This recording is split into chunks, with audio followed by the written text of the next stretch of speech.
Kematian rohani. Kejadian 3 ayat 3.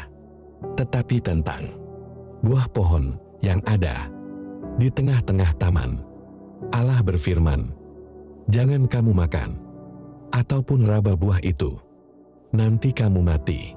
Ada satu kisah tentang seorang pedagang kaya di kota Baghdad. Suatu hari, ia mengirimkan pembantunya ke pasar. Di pasar, pembantunya ini bertemu dengan wanita berjubah hitam panjang bernama Kematian. Ia begitu takut dan segera kembali ke rumah.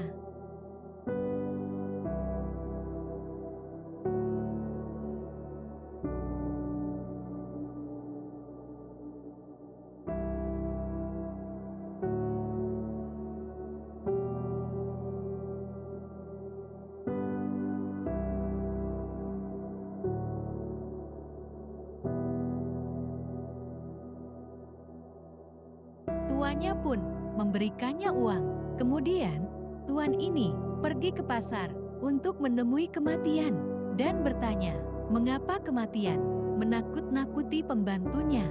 Kematian menjawab bahwa ia tidak menakut-nakuti, justru ia kaget bertemu pembantu itu di pasar karena ia memiliki janji untuk bertemu dengan pembantu tersebut malam harinya di Samara.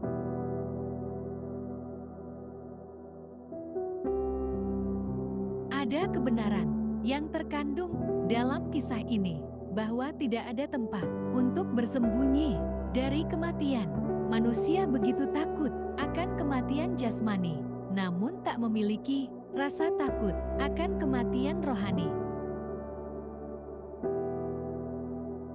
Mati secara rohani berarti terpisah dari Allah ketika Adam berdosa, seperti yang dinyatakan di kitab Kejadian 3 ayat 6. Ia membawa kematian bagi seluruh umat manusia.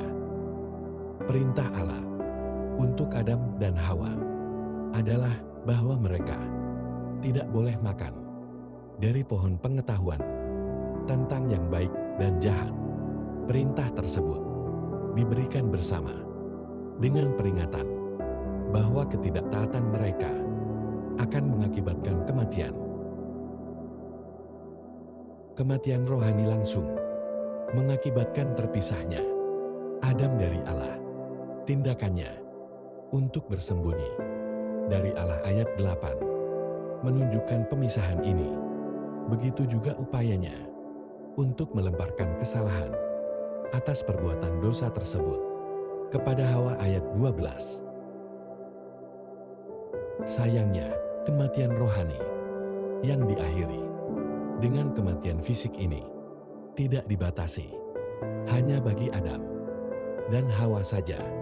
Sebagai perwakilan dari umat manusia, Adam membawa dosanya kepada umat manusia. Paulus menjelaskan hal ini di surat Roma 5 ayat 12 dengan menyatakan bahwa dosa dan kematian masuk ke dalam dunia dan menyebar ke semua orang melalui dosa Adam. Bukan hanya dosa yang diwariskan Adam saja yang menyebabkan kematian rohani, dosa kita sendiri pun memberikan kontribusi.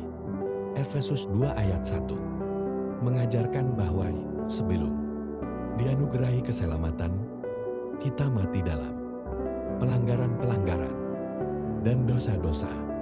Ini berbicara tentang kematian secara rohani. Karena kita mati dalam dosa, kita tidak mampu untuk sepenuhnya percaya kepada Allah atau firman-Nya.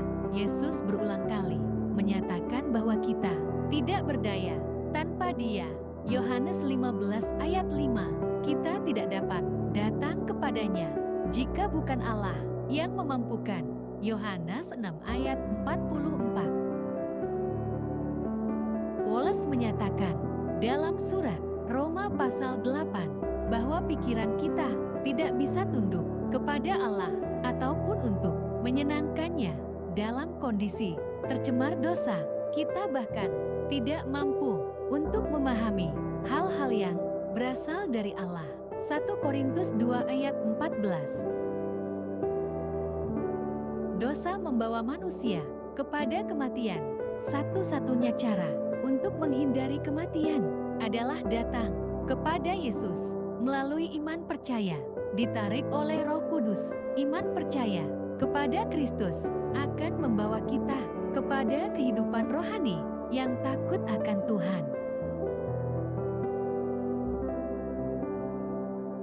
Marilah kita senantiasa mengingat, bukan kematian jasmani yang harus kita takuti, namun kematian rohani. Karena kematian rohani memisahkan kita dari Allah dan membuat kita gagal memperoleh kehidupan kekal. Semoga Tuhan Yesus memberkati.